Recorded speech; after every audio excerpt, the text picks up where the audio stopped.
மிக மிக கொடூரமான ஒரு தாக்குதலை ஈரான் இஸ்ரேல் மீது நிகழ்த்தி கொண்டிருக்கிறது. அங்கு இருக்கக்கூடிய டெல் அவிவ், ஜெருசலேம் நகரங்கள் முற்றிலுமாக சிதைக்கப்பட்டிருக்கின்றன, பற்றி எரிந்து கொண்டிருக்கிறது. எங்கு பார்த்தாலும் மரண ஓலங்கள், வெடிகுண்டுகளுடைய முழக்கங்கள். அதே போல நெதன்யாகுவினுடைய அலுவலகம் தகர்த்து அழிக்கப்பட்டிருக்கிறது. நெதன்யாகு உயிரோடு இருக்கிறாரா என்கிற ஐயங்கள் எல்லாம் இப்போது உலகளவில் எழும்பி இருக்கிறது. அங்கு இருக்கக்கூடிய அணுமின் நிலையம் முற்றிலுமாக தகர்க்கப்பட்டிருக்கிறது. ஒரு பக்கம் இஸ்ரேல் மீதான தாக்குதல், இன்னொரு பக்கம் அமெரிக்காவுக்கு துணை புரியக்கூடிய அரேபிய நாடுகளில் இருக்கக்கூடிய அவர்களுடைய இராணுவ தளங்களை அடித்து உடைத்து கொண்டிருக்கிறது ஈரான். இந்த தாக்குதல் அந்த இராணுவ தளங்களை தாண்டி வெவ்வேறு இடங்களுக்கு இப்போது இடம்பெயர்ந்திருக்கிறது. சவுதி அரேபியாவினுடைய இதய துடிப்பாக இருந்து கொண்டிருக்கக்கூடிய, பொருளாதார சாம்ராஜ்யமாக இருந்து கொண்டிருக்கக்கூடிய அராம்கோ என்கிற எண்ணெய் நிறுவனத்தை, எண்ணெய் தயாரிப்பு இடத்தை முற்றிலுமாக அழித்திருக்கிறது ஈரான் அப்படிங்கிற தகவல்கள்லாம் வந்திருக்கிறது. ஜிசிசி நாடுகள், அரேபிய அந்த கூட்டமைப்புகள் எல்லாம் நேற்று கூடி பேசி இருக்கிறார்கள் காணொலி மூலமாக. அவர்கள் ஒரு முடிவை எடுத்திருக்கிறார்கள். இதற்கிடையே அமெரிக்கா இந்த யுத்தத்தை தடுத்து நிறுத்துவதற்கான ஒரு தந்திரத்தோடு கிளம்பினார்கள். அதை முற்றிலுமாக ஈரான் புறக்கணித்து விட்டது. யுத்தத்தை துவங்குவது நீங்களாக இருக்கலாம், ஆனால் இந்த யுத்தத்தினுடைய முடிவு எங்களுடைய கைவசம்தான் இருக்கிறது என்று சொன்னார்கள். அதை போல நீங்கள் கெஞ்சி கேட்கக்கூடிய அளவிற்கு எங்களுடைய தாக்குதல்கள் கொடூரமானதாக இருக்கும் என்கிற எச்சரிக்கையை விடுத்திருந்தது ஈரான். அந்த தாக்குதல்களைத்தான் இப்போது நடத்தி கொண்டிருக்கிறதா ஈரான்? இந்த யுத்தம் மத்திய கிழக்கு நாடுகளில் இருந்து பரவி வெவ்வேறு நாடுகளுக்கு பெயரக்கூடிய வாய்ப்பு இருக்கிறதா? இதற்கு முற்றுப்புள்ளி இல்லையா? என்ன நடந்து கொண்டிருக்கிறது பார்ப்போம் காணொலி. ஈரானுடைய உச்ச தலைவராக இருக்கக்கூடிய கொமேனியையும் மற்ற தலைவர்களையும் கொன்றொழித்து விட்டால் இந்த யுத்தத்தில் அடிபணிந்து விடும் ஈரான் அப்படின்னு சொல்லி அமெரிக்காவும் இஸ்ரேலும் எதிர்பார்த்தது. ஆனால் அதற்கு மாறாக ஒரு கொடூர தாக்குதலை, ஒரு விஸ்வரூப ஒரு காட்சியை இப்போது உலகத்திற்கு காட்டிக் கொண்டிருக்கிறது ஈரான். என்னன்னா, இஸ்ரேல் மீது ஒரு கொடும் தாக்குதலை தொடர்ந்து நடத்தி கொண்டே இருக்கிறது. இஸ்ரேல் வரலாற்றில் இதுவரைக்கும் இப்படிப்பட்ட அடியை பெற்றிருக்கிறது. உலகத்தினுடைய மகா ஆயுதங்கள் எல்லாம் எங்களிடத்துல தான் இருக்கிறது, தொழில்நுட்பம் எல்லாம் எங்களிடத்துல தான் இருக்கிறது, எங்களை வீழ்த்த முடியாது அப்படின்னு சொல்லி கொக்கரித்து கொண்டிருந்த இஸ்ரேல் இப்போது ஒரு பலத்த அடியை பெற்றிருக்கிறது. இந்த யுத்தத்தை தொடங்குவதற்கு காரணமாக இருந்தது இஸ்ரேல். அமெரிக்காவினுடைய நோக்கம் அல்ல இந்த யுத்தம். இந்த யுத்தத்தினுடைய நோக்கம் இஸ்ரேலுடைய நோக்கம். ஈரானை இந்த பிராந்தியத்தில் அடித்து ஒழிக்க வேண்டும் அப்படிங்கிறதா அவர்களுடைய குறிக்கோள். அதற்காக தொடங்கப்பட்ட யுத்தம், அதற்கான அடியை இப்போது இஸ்ரேல் பெற்றுக்கொண்டிருக்கிறது. அங்கே இருக்கக்கூடிய டெல் அவிவ் நகரம், ஜெருசலேம் நகரம் எல்லாம் நொறுக்கப்பட்டிருக்கிறது குண்டுகளால். அதெல்லாம் பார்க்குறதுக்கு நமக்கு ரொம்ப பரிதாபகரமாக இருக்கிறது. மக்களுடைய கோரமான அவலங்கள், மக்களுடைய அழுகைகள், எப்போது பார்த்தாலும் குண்டு விழுந்து கொண்டிருக்கக்கூடிய அந்த ஓசை நமக்கே இப்படி பதைக்குதுன்னு சொன்னால் அங்கே இருக்கக்கூடிய மக்களுக்கு எந்த மாதிரியான ஒரு சூழலாக இது இருக்கும் அப்படிங்கிறத நமக்கு நினச்சி பார்க்க முடியல. இதில் தான் நம்ம இஸ்ரேலினுடைய அந்த மனநிலையை நம்ம கொஞ்சம் பார்க்க வேண்டியது இருக்குது. சரி, நீங்கள் கொமேனியை அழிச்சிங்க, கொமேனி கூட இருந்த அந்த அதிகாரிகளை, தலைவர்களை கொன்றொழித்தீர்கள். அங்கே இருக்கக்கூடிய பள்ளிக்கூட குழந்தைகள் உங்களுக்கு என்ன செஞ்சாங்க? நேற்று கூட காந்தி அப்படிங்கிற ஒரு மருத்துவமனையை குறிவைத்து தாக்குதல் நிகழ்த்தி இருக்கு இஸ்ரேல். அப்போ இவர்களுடைய எண்ணம் எல்லாம் என்ன? மக்கள் மீது தாக்குதல் நிகழ்த்தி அதன் மூலமாக ஈரானில் ஒரு கிளர்ச்சியை ஏற்படுத்த வேண்டும். அங்கே இருக்கக்கூடிய ஆட்சியாளர்களுக்கு எதிராக மக்களுடைய மனநிலையை மாற்றணும். அதுதான் இவர்களுடைய எண்ணமாக இருக்கு. ஆனால் கொமேனியும் இந்த குழந்தைகளும், 200க்கும் மேற்பட்டவர்கள் கொல்லப்பட்ட குழந்தைகளை 160 அப்படின்னு சொல்லி ஒரு எண்ணிக்கை சொல்றாங்க. அப்போ இந்த அளவுக்கு ஒரு கொடூர தாக்குதலை நிகழ்த்தின பிறகு அமெரிக்காவுக்கு எதிராகவும் இஸ்ரேலுக்கு எதிராகவும் லட்சக்கணக்கான மக்கள் தெருக்களில் இறங்கினாங்க. அப்போ அதிலேயே ஈரானில் இருக்கக்கூடிய அந்த ஆட்சியாளர்களுக்கு எவ்வளவு பக்கபலமாக மக்கள் இருந்து கொண்டிருக்கிறார்கள் அப்படிங்கிறத நம்ம புரிந்து கொள்ள வேண்டிய அவசியம் இருக்கிறது. என்னன்னா, இந்த இதே ஈரானில் தான் ஆட்சியாளர்களுக்கு எதிரான கிளர்ச்சி நடந்தது, கலகம் நடந்தது. ஆனால் இப்போதும் அரசை எதிர்க்கக்கூடிய மக்கள் இருக்கிறாங்க, போராட்டத்தில் ஈடுபடக்கூடிய மக்கள் இருந்து கொண்டு தான் இருக்கிறார்கள். அது இருக்கத்தான் செய்யும். எந்த காலகட்டத்தில் இப்படி ஒரு யுத்தத்திற்கு அழைத்து கொண்டு போவது யாருக்கும் விரும்பத்தகுந்த விஷயம் அல்ல. ஆனால் இந்த இதில் நீங்கள் நினச்சி பாருங்கள், ஏற்கனவே நம்ம இன்னொரு வீடியோவில் பேசியிருக்கிறோம். தனியாக ஈரான் இருக்கிறது.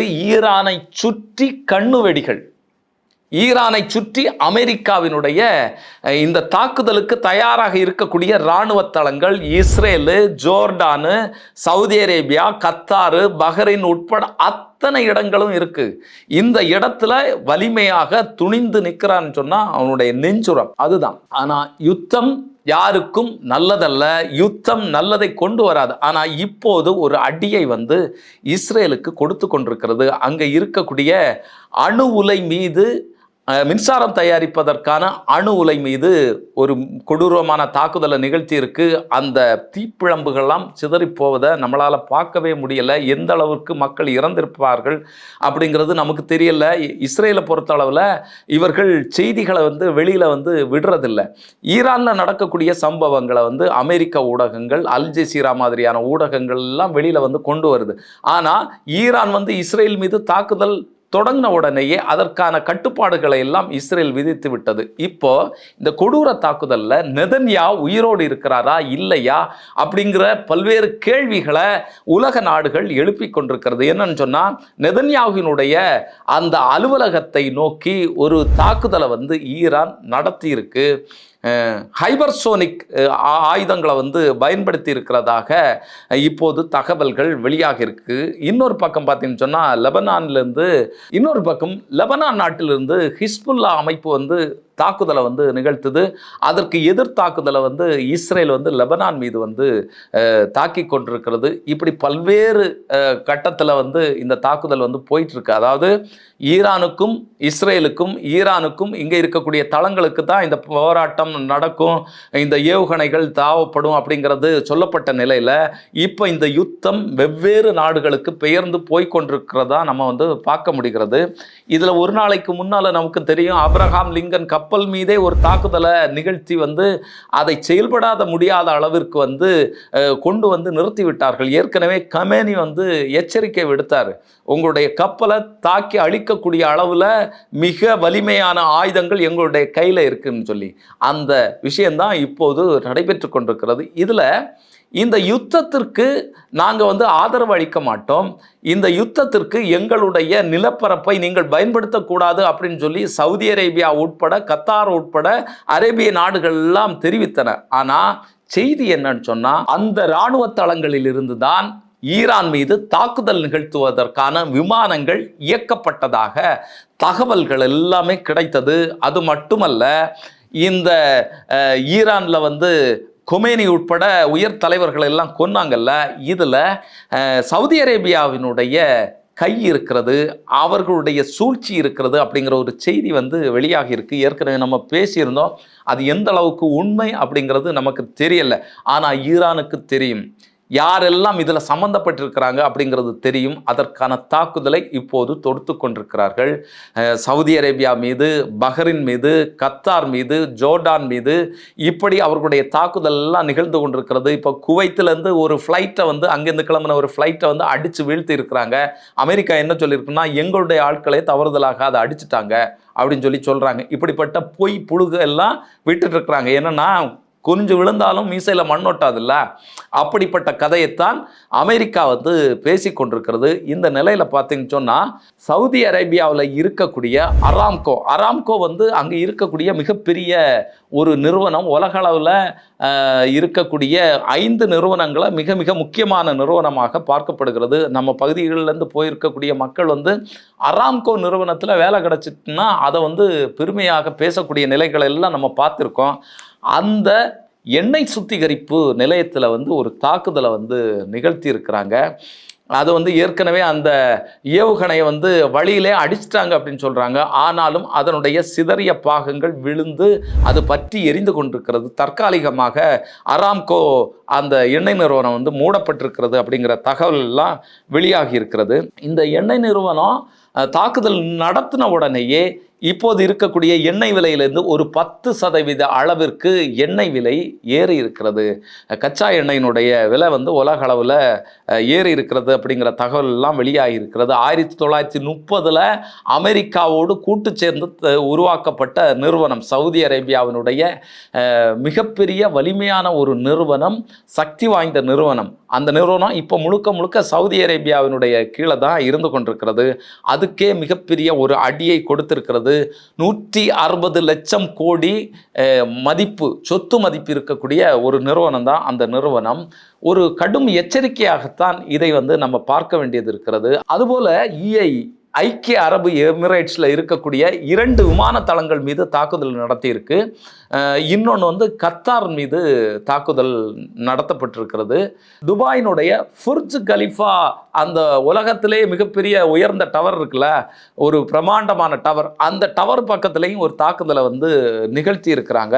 இது இந்த நாடுகளுக்கு மிகப்பெரிய ஒரு அச்சுறுத்தலை வந்து இப்போது உருவாகி இருக்கிறது. 2 நாளைக்கு முன்னால் அவசரமாக அவர்கள் வந்து ஒரு கூடுகையை நடத்தினாங்க. கூடுகையை நடத்தி காணொலி மூலமாக பேசி இந்த தாக்குதலை வந்து எங்களுடைய இறையாண்மை மீது நடத்தக்கூடிய இந்த தாக்குதலை பொறுத்து கொள்ள முடியாது, நாங்கள் வந்து எதிர்த்தாக்குதலை நிகழ்த்துவோம், அதற்கான அதிகாரம் எங்களுக்கு உண்டு, உரிமை எங்களுக்கு உண்டு, உலகளவில் இருக்கக்கூடிய சர்வதேச விதிகளை மீறி வந்து ஈரான் இப்படி செயல்படுவது நல்லதல்ல, யுத்தத்தை உடனடியாக முடிவுக்கு கொண்டு வரணும் அப்படிங்கிற விஷயங்கள் எல்லாம் இவர்கள் பேசியிருக்கிறாங்க. அதாவது யுத்தம் ஆரம்பிக்கும் போது நீங்கள் தடுத்து நிறுத்துறதுக்கு யாரும் வரல.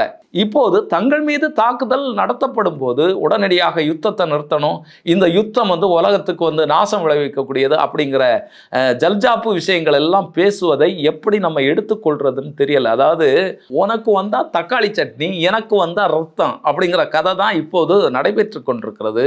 ஆனாலும் ஒரு கொடூரமான முகத்தை, ஈரானுடைய முகத்தை வந்து இப்போது உலகம் பார்த்து கொண்டிருக்கிறது. இது நிச்சயமாக ட்ரம்புக்கு மிகப்பெரிய அடி, அமெரிக்காவுக்கு மிகப்பெரிய அடி, இஸ்ரேலுக்கு வந்து மிகப்பெரிய அடி. அதனால தான் 2 நாளைக்கு முன்னால் ட்ரம்ப் அவர்கள் வந்து இங்கே பொறுப்பேற்றிருக்கக்கூடிய புதிய அதிகார மையம் எங்களோடு பேச்சுவார்த்தை நடத்துவதற்கு தயாராக இருக்கிறார்கள் அப்படிங்கிற ஒரு விஷயத்தை முன்மொழிந்திருக்கிறார்கள் அப்படின்னு சொல்லி பத்திரிகையாளர்கள்ட்ட பேசுகிறாங்க. அவருடைய ஊடக செய்தி அது.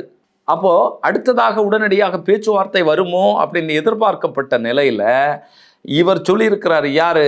பாதுகாப்புத்துறை செயலர் அல் லாரிஜானி வந்து பேசியிருக்கிறாரு. நாங்கள் அப்படிப்பட்ட எந்த விஷயத்தையும் பேசவில்லை அப்படிங்கிறத உறுதியாக தெளிவுபட வந்து சொல்லியிருக்கிறார். அதுக்கு என்ன அர்த்தம்? உன் வேலையை பார்த்துட்டு நீ போ, யுத்தத்தை ஆரம்பிச்சிட்டே இல்லை, நாங்கள் பார்த்துக்குவோம் அப்படிங்கிற மாதிரி தான் இந்த பேச்சு இருக்கிறது. ஏற்கனவே சொல்லியிருந்தது. இந்த பெசாஸ்கியான் ஈரானுடைய ஜனாதிபதி அவர்கள் வந்து பேசியிருந்தார். யுத்தத்தை தொடங்குவது நீங்களாக இருக்கலாம், ஆனால் இந்த யுத்தத்தினுடைய முடிவு எங்களுடைய கையில் தான் இருக்கிறது.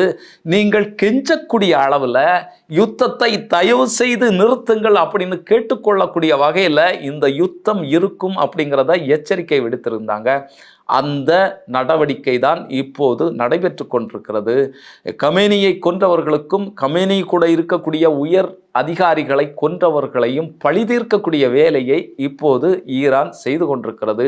ஒரு நாளைக்கு பிறகுதான் தெரியும் நமக்கு நெதன்யாகு உயிரோடு இருக்கிறாரா இல்லையா அப்படிங்கிற தகவல்கள்லாம் இனிதான் வெளியில் வரும், கசியக்கூடும். இப்போது இப்படிப்பட்ட பதற்றத்தோடு போய்கொண்டிருக்கிறது. என்ன இருந்தாலும் யுத்தம் நல்லதல்ல, அது உலகத்திற்கு மிகப்பெரிய அழிவையே கொண்டு வரும். ஆனாலும் இந்த யுத்தம் எதை நோக்கி, எந்த திசையை நோக்கி பயணிக்கிறது அப்படிங்கிறத நம்ம பொறுத்திருந்து பார்ப்போம். இன்னொரு காணொலியில் சந்திக்கும் வரை நன்றி, வணக்கம்.